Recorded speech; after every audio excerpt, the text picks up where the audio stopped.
Good evening, ladies and gentlemen. Good.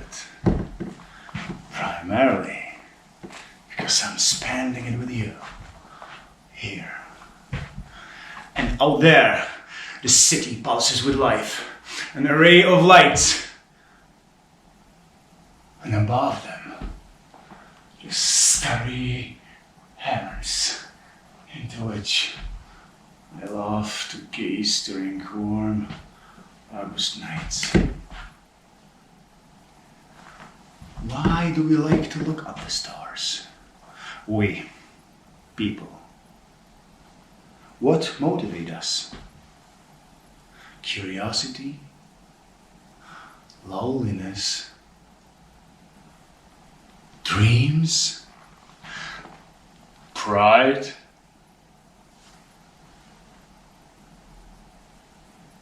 Do we want to touch God? But maybe someone from out there is also looking at us.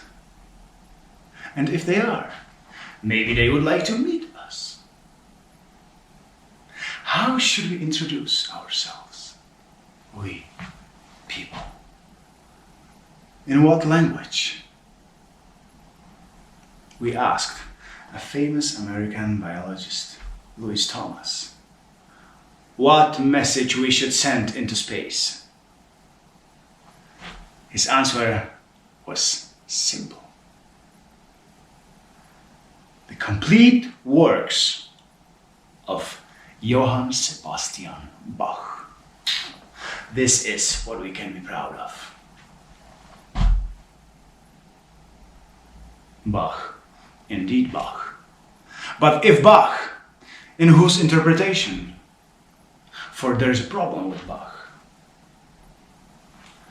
Just have a look at this page of the Goldberg Variations. We see here which notes should be played, but the information on how they should be played is miserably scarce. Andante or in the rhythm of a leisurely gaze? And dolce, oh sweet.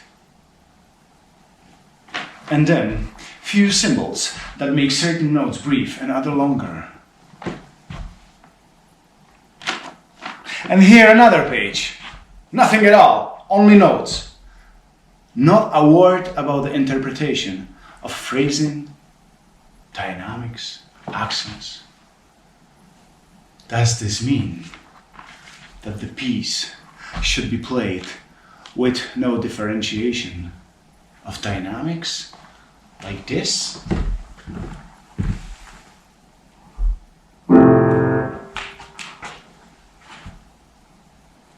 But this is terribly boring.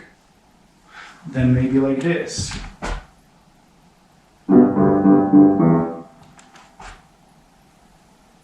Or possibly like this.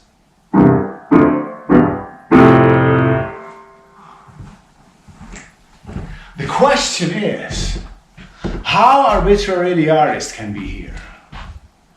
Can his interpretation be based only on his own judgment, instinct, genius? Trying to interpret Bach, the pianist faces exactly the same problem as does an actor playing Shakespeare. Let's have a look at the opening scene of Hamlet.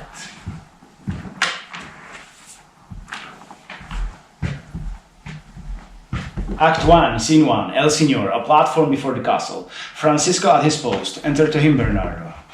Bernardo, who's there? And this is all? No information on the place, on the time, on the characters? Nothing? Is Bernardo tall, short, old, young? How should we interpret his opening words? Is he a self-confident man who shouts, "Who's there?" Or a timid boy who whispers, "Who's there?" We can arrive at an answer only after we have read the play many times, only after we analyze the character. In the context of the entire play, all of these dialogues and all of the scenes in which he appears. And this is exactly the same challenge that a pianist faces trying to interpret Bach. He must study the entire work to understand what is in each individual element of its complicated structure. No ordinary artist will stand up to the task. No. Not even an extraordinary artist will. Only genius